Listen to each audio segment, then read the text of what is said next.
Hello, everyone. Welcome back to the Future of Golf podcast. And this week I am joined by Nathan, who is Vice President of Implementation at Club Caddie. Um, Club Caddie, it's fair to say, serves a huge variety of different things in golf clubs, ranging from software services to marketing to website building and pretty much everything in between. And looking forward to getting into these things with yourself, Nathan. But first of all, Nathan, thank you very much for joining me. And how are you? It's Monday morning for yourself. How's things going? It is. It's week's off to a really good start. Appreciate you having me and thrilled to be here. Likewise. So yeah, Nathan, I guess we'll take it back to the very start of your journey. And you were kind of involved in the game, but what motivated you to take a leap professionally to start getting involved in golf software? It was actually kind of accidental. Um, I was a land surveyor for an engineering firm for about 10 years, and I kind of capped out there as far as personal growth. And I just, had the project management side where I was, managing, general contractors, plumbers, those types of things. And I've always been very much of a builder. I would like to see progress. So I was hanging out with one of my oldest friends, and he's in the construction business, and I just said, "Hey, I'm kind of tapped out here," and he says, "Oh, it's actually funny. My wife's best friend's dating a guy who," and then he rattled off what he did and said, if you want his number, I can get his number to you."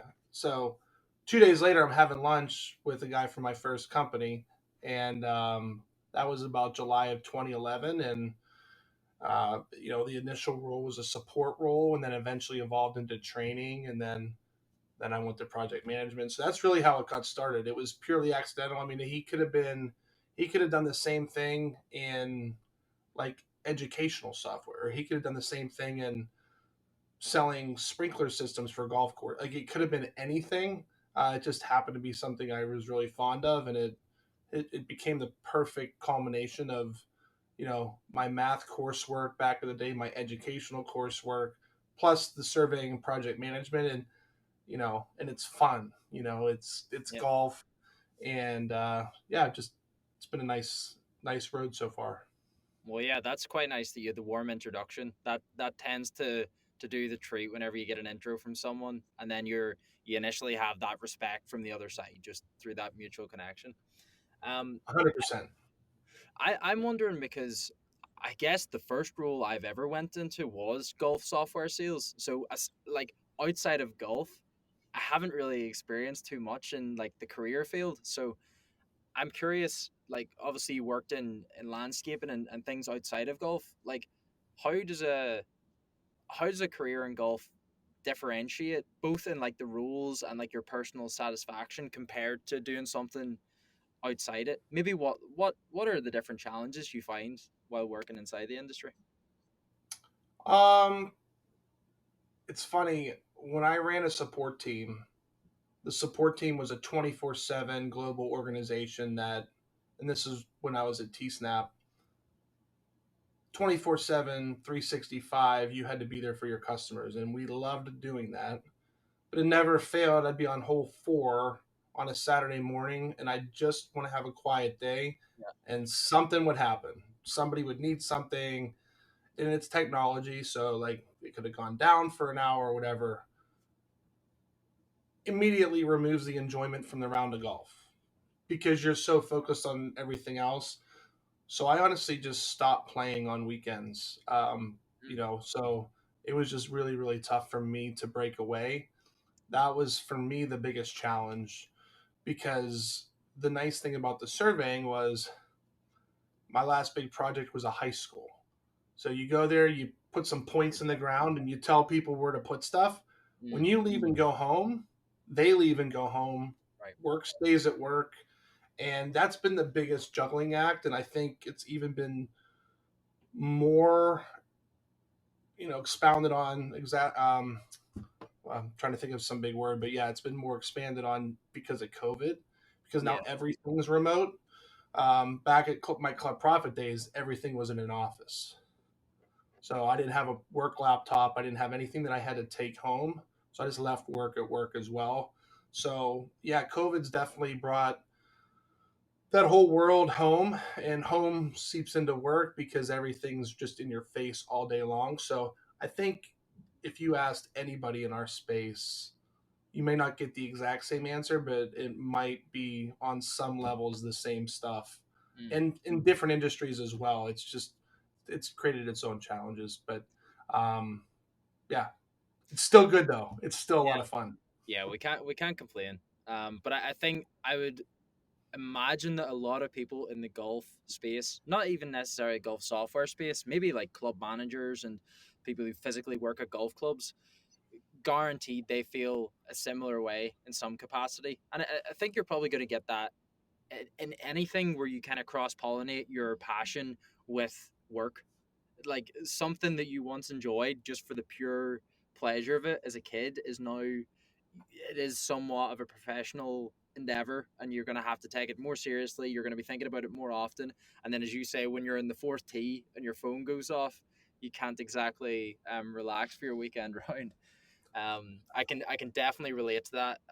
At a golf club I worked at last year, so I worked in Scotland, and they would offer you to play a round of golf. Like it was Kingsbarns. It was like one of the best courses in Scotland, so Oh I yeah, couldn't I yeah. couldn't turn it down. So they would offer you to play like most Sundays, and you've worked there, and like the caddying world, you work long hours in summer. So I was working like 7 to 6, and they offer you to play on Sunday, and you're just like, I can't, I can't go back here on Sunday after being here for 6 days. So yeah, I can No, relate. it's fair. It's kind of like, I've had friends, and I've even done it where you move and you live by the beach. You go to the beach less frequently when you live by the beach because that's real life than when you don't live by the beach, because it's vacation. So it's just, I think it's all circumstantial as well. So I saw on your site that I guess it's fair to say that Club Caddie is almost a huge suite of products or services within the golf industry. What was the first product that Club Caddie launched? Like the very first thing? It's a cool story. So our CEO Jason, who by the way went to Scotland last year, played Oh 8 courses. His favorite, no questions asked, King Barnes. So there we I just go. wanted to bring that up that you mentioned that he loved it. But That's great to hear. Geez, I might have seen him then. What time of year did he come over? I'll have. I want to. It could have been August or September. Yeah, I was definitely there because my role was assistant caddy master, and then I was up and down from the first tee as well. So I'm sure I would have rubbed shoulders. I didn't get too many days off last season, so I'm sure I would have seen him at some point. The But odds are good, right? I hope you're Uh, not just saying Kingsbarns because I am on the call. But no, no, no. I no. I because I asked him, and he goes, I thought I was gonna just. He goes, I love the experience at St. Andrews, but he said King Barn hands down my favorite. But anyway, Jason's also an attorney, but when in his first pass at law school, he was at University of Miami in Florida, and for one reason or another, started a computer building business. It was more like survival type thing. So he started building computers and selling them. He had an exit from that company 5, 6, 7 years down the road and used some of the money to invest in a golf course. So when he bought into the golf course, it's where he met our director of product, Michael Rollins, and Michael became an investor as well. And they kind of just said, we really don't like our software. We want to start building something. So they started just building something, and that's when it was called Golfler. Mhm. And then the product matured a bit, and you know, some odd years later, they met a guy named Joe, and Joe's our president at Jonas Software, our parent company, Yep. and Joe and Jason are Michigan guys, and they hit it off. And lo and behold, that's where the Jonas umbrella came into play. So, but yeah, it started as T sheet, point of sale, just super basic. But then they started the event management side, which every other system in our space today has an integration for. We don't need it, which is super cool. But like you said, it's one suite. But yeah, that's the cheap version of the backstory. That's pretty awesome. So it was those dudes had basically like bought a golf course and then they were building software to solve their own personal needs. Wow, that's pretty incredible. So the first Yep, version was it just like a T sheet or just something to run the daily operation? Then they just kept expanding on it. that's right. They're like, well, we need this next. We need this next. We need this next. That And it's is just, truly awesome. Whenever you're yeah, solving your own problems, because in that case, like you actually are your own customer, and you're gonna know so intimately what things you need in order to solve that pain point. And I'm sure that gives them a lot of great insights because ultimately they're they're uh, they're kind of on the chopping board there whenever something doesn't go right at the golf club. They've ultimately built the software. They can't ring you up in the fourth tee and say there's any problems when they've built it themselves. right, right. That's They have interesting. a direct pipeline to support. They have a direct pipeline to development, and it's cool now because they got out of that business for a while, and now Yeah. one of their buddies, I'm sure you've seen on LinkedIn, uh, the oldest Donald Ross course in Michigan, Jason, Michael, and Ian and Dan, two other originals here at Club Caddie. Mm. They're part of the management squad over at Warren Valley. So now they're using Club Caddie in its current state to run another golf facility. So they're just, you think about like artificial intelligence and accelerating feedback. I mean, not that there's artificial intelligence there, but they're accelerating feedback because they have their hands on it every single day. The reports, the credit card processing, every little aspect of it. They're living and breathing just like our customers. And it's really good to have that real time impact. Yeah, that is awesome. And Nathan, I'm curious because obviously you've been in the industry for 10 plus years. You've seen probably every golf software product or most of them that are on the market at this point.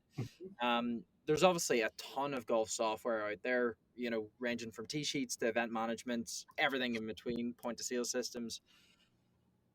I'd imagine there's a difference between good software that just does the job for golf clubs and exceptional software that exceeds values, exceeds expectations, and it prompts golf clubs to refer, and then it kind of creates that viral loop of golf clubs telling other clubs. So, Mhm. in your opinion, have you seen anything that differentiates good software to exceptional software? Anything that really stands out?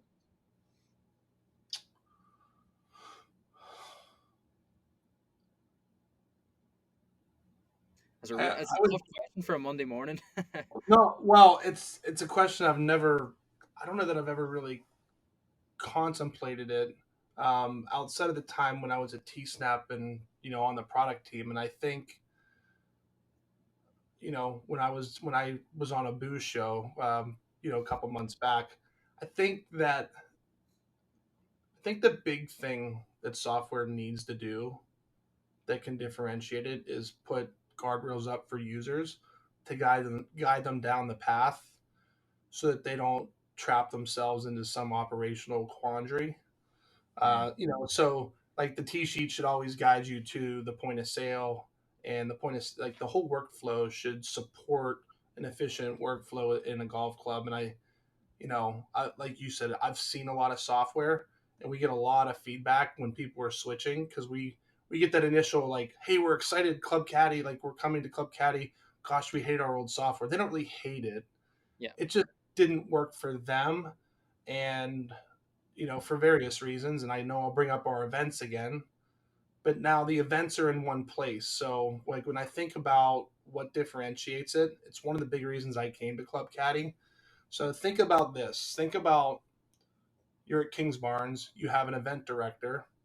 They have to ring up an event in whatever point of sale Kings Barnes is using, but they have a Excel sheet that has the itemized list of what they're buying that feeds an invoice, and maybe they have a completely different event software. And then they mm, go in and then they key in the amount of money and they key it in wrong because it's a manual entry. yeah, So that's a really disjointed user experience, and it's just not good, right?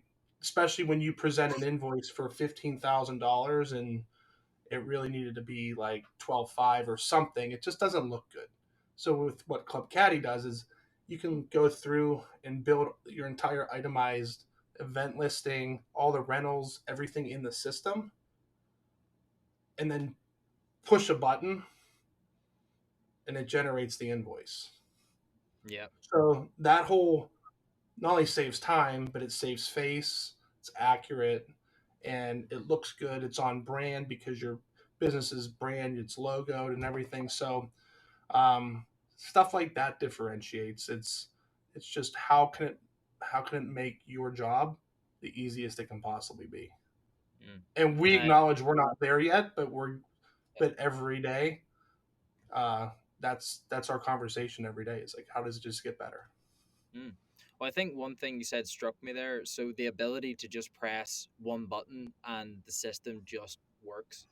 And beneath the hood, there's tons of layers of complexity there. But ultimately, I'd imagine you guys are trying to hide that from the user and just make their life as simple as possible. And I think that's a great mission to have, or at least in my opinion. I suppose we've talked a little bit about what makes great golf software there. I think zooming out maybe a little bit more. If if you're maybe a manager at a golf club and you're perhaps like a little bit anti-tech or maybe against investing in software, like what benefits have you seen like with the golf clubs you work with that use your software? I guess the bigger macro question there is like why should a golf course invest in good software in the first place? Oh, I mean, I would say that. Um, I mean, first of all, having your T sheet online on your own branded website allows you to harness every ounce of revenue that comes through your facility. So that's one. Two, obvious, you can track your revenue in the system. There's reporting, there's metrics. Again, getting out of that. I love Microsoft Excel, although I look at it too much. I don't want to run my business on it. So I want to be able to click buttons and let the numbers talk for themselves. And I don't have to worry about a formula calculating my taxes and things like that. There's just too many variables. I would say those are the top two.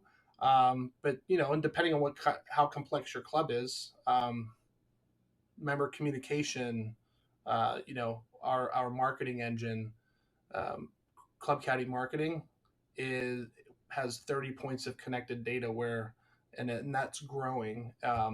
In next month we'll add probably 20 more, but it feeds things over like, hey, this is when your last tea time was. Here's when your next tea time is. Then there's email automations and text SMS marketing notifications of, hey, we're reminding you that your tea time's in 48 hours. Please cancel within the next 24 hours so you don't get charged a late cancellation fee, those types of things. So it just allows a club to be in front of people without extra motion. And Yeah, so again, kind of a loaded question, just because it depends on the club. But yeah, I would say those two plus that marketing nugget there is maybe more of a plug for Club Caddie's marketing, that we're you have to slowly get it in rolling some. out. But You yeah, have to get got it us. in some. Yeah, didn't have too much time. I had to get it in there somewhere. Yeah, I know. Yeah, I think it's always an interesting conversation because I think if you zoom out and you look at golf software in general, like I think it's important that we're all kind of holding each other accountable. And I think the more people and the more companies in this industry, the better because it's going to raise the standards of everyone. And you can see that. I don't know if you were at the PGA show this year. I was. Um, it's just incredible the amount of different options now that clubs have. So it means that your offering has to really stand out and be unique in order for clubs to actually use it, which is a great thing. Clubs are going to get better products. Software companies are going to need to be more competitive. So it's a very healthy time, I think, for golf software. For sure. And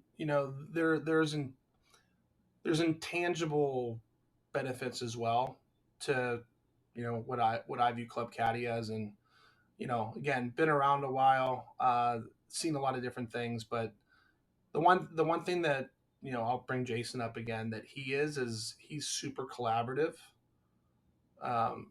Like I have a guy who started a small software company with his father-in-law who used to work for me at TSnap, and he and Jason have like a call every 2 or 3 weeks, Wow. and he picks Jason's brain. So like someone who could potentially be a competitor someday and might be at some entry level golf clubs or something, but uh, even right now they're talking, and that's just the one thing that I think you talk about the industry being tight knit. There's no space to be adversarial. I just think that word spreads like wildfire, and I think that's what I truly love about what we're doing here. It's just everything's about the operator and also the industry. Just help make it better, help save golf course, you know, barter money. They we don't we don't compete with our own customer. We Mm, allow them to have all their revenue flow through their T sheets. So um, yeah, I think there's that aspect as well that makes the software a differentiator. mm. Yeah, and I noticed that at the PGA show. I seen all the bigger companies like they had integrations with other tee sheet providers, and when I asked them like why would you do that? You could just build your own version, and a lot of them mentioned we're going to focus on what we're really good at and allow other people in the space to focus what they're really good at, and then ultimately it creates this collective where the golf club can kind of pick and choose the experts of different fields, and then the beauty of integrations is it can kind of tie it all together. And I mean, Club Caddie is kind of doing a job of creating nearly that full package in itself as well, so golf clubs can have that seamless process, like you mentioned. Yep. um, I think we've kind of touched on like Club Caddy and its benefits there, but I didn't ask you, Nathan, how you, I guess, arrived at Club Caddy. So you mentioned T Snap and Club Profit there. Yep. When did you start working at Club Caddy, and how did that come around? I started February 14th of 2022. Um, I think everybody needs a change at some point. I was at TSnap for just about like a month shy of 6 years. 6 years is a long time in tech, and there were changes. There was an acquisition at TSnap, and there was some ebb and flow to the staffing, and I just got to the point where I knew what they were doing at Club Caddy. I saw the future in what they were doing and still do, and yeah, I'm towing some lines here, but yeah, I think Yeah, it was time for a change. yeah, yeah. Yeah, No, it was a it's been a really really good one. driven question there. There always It's has all to be good. a basic question in there somewhere. Yeah, Um, no, it's all good. yeah. And you mentioned there, so you're still playing a bit of golf, Nathan, but maybe not as much as you want to. Where would you have a home golf club? Would you be a member of anywhere? No, I am not a member anywhere. We have a couple really good ones here in Pittsburgh. For your viewers out there that know about Oakmont and Fox Chapel and some of those places that have hosted some big events. You don't get into those by accident, so I don't know if I'll be getting into those anytime soon. I've had the opportunity and the fortune to play them. Mm. Um, but yeah, the quality of the round has gone up over the last say 5 or 6 years, and the quantity has certainly gone down. More about our conversation earlier than anything. Um, not no real decision there. Just kind of getting away from every single day being all about golf. Yeah, It's just nice to do other stuff. yeah. And what would you fill your free time with? Anything outside golf? If Nathan is not working on golf or on the golf course, what would you be fine doing? Honestly, just enjoying time with friends, family. I have a guitar that I dabble with every probably couple weeks, Yeah. just to still see if I can play Twinkle Twinkle Little Star and have a feel for it. And but I have a kayak. Girlfriend has a paddleboard. Wow. We enjoy a little travel or like a road trip. She's got a little Boston Terrier, so we'll take him to the local parks or whatever, and he's a little guy, like 20 pounds, so his walks aren't that long, but we like to get him out in nature a bit. So yeah, just a little bit of everything, but honestly, just turned 42, so as every year goes by, it's a little nicer to keep things a little more simple. I can't disagree with that. A man like myself, actually, I've took up the guitar in the last 6 months. It is quite satisfying when you can just nail the tune on it. Maybe we'll have to have a little. We'll bring one with us to the PGA show, and you can show us your skills in We'll January write a time. song about golf. We'll write a really bad song about golf with two guys Yeah, who can kind of play guitar. look at these nerds. A song about golf software. Oh my god. We'll get ChatGPT to write it for us and everything, and make it really Oh nerdy. yeah. Hey, may Uh, as well, right? Work you smart, not got it. hard. Exactly right. So maybe to conclude, Nathan, um, if we want to talk about Club Caddie's vision, maybe for the next 5 years, without maybe going into like the depths of what you're working on, what is like the Yeah. general trajectory that you guys are headed at, and what are the milestones you're looking ahead within the next 5 years? So, wow. I think there's an internal feeling, and I think the industry feels this way too, that we've covered the scope of what a club needs to operate. So, when I think about other companies out there with 20, 30 years of development, there's a lot of features in a lot of different software. We have a ton of features in a very short amount of time. I think our goal, and again, especially from my side, just make the user experience easy.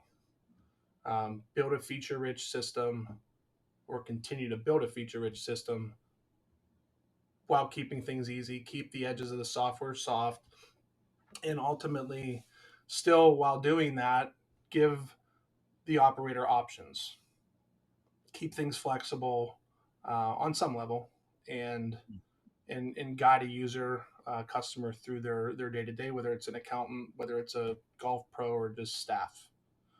I think that's really just keeping things simple. Mm. Um, but outside of that, I mean, we recently built an Android app.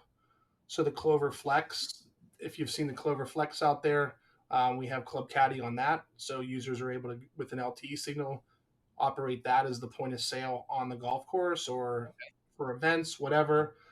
So we're going to keep expanding on that. We have a browser based version of Club Caddie that took a back seat to the Clover app that we're going to restart up. So I would say that's an initiative as well to to build that. That brings in your Apple users and so on and so forth. That doesn't want to throw their hardware off to the side if they have all Apple units. So so again, not just for the operator, but for our business, we want to open ourselves up to the maximum addressable market for what our software can do. Yep, and I think everything you're saying there, Nathan, kind of ties back to your message, just simplicity and improving your user experience. So that sounds exciting. If there is someone at a golf club who is maybe curious about what you're talking about, Nathan, and wants to dive in just to see what the Club Caddy experience is all about, would there be somewhere they can go online to check it out, or maybe to have a chat with you? For sure. Certainly, if you want to include my LinkedIn link in your video, but there is a sandbox demo download option. If you go to clubcaddy.com, the download drop down has that option. It's at the bottom. It'll require them to enter their name, phone number, and facility name. So no email. We're not going to beat you up with spam emails or anything, but someone probably will give you a call. We do have a sales team who loves adding customers, and we love onboarding them. But yeah, certainly you can request those credentials. They'll send you some, and you can poke around if you'd like. And if subsequent demos occur, there's other platforms with more developed data inside of it that certainly allow it, to make more sense for a person who might be interested in using Club Caddy.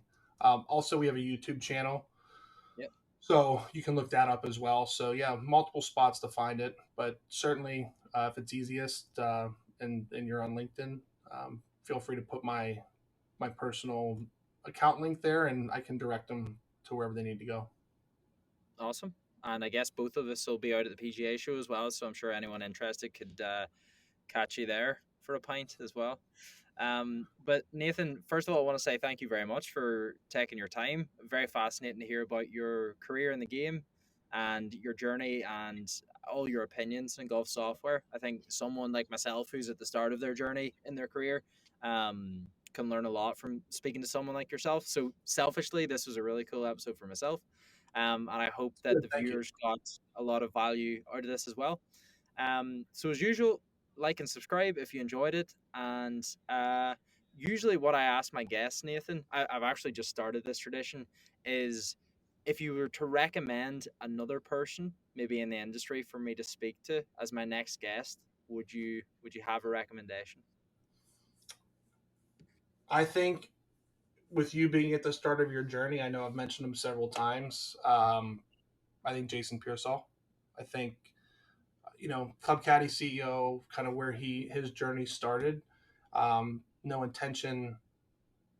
He's just a guy who built computers and sold them, and now he owns and operates and runs a what we hope to be a significant player in market share here in the next 18 to 24 months. Yep, that could be a great recommendation. But yeah, Nathan, thank you so much for your time. That was another episode of the Future of Golf podcast, and see you guys later.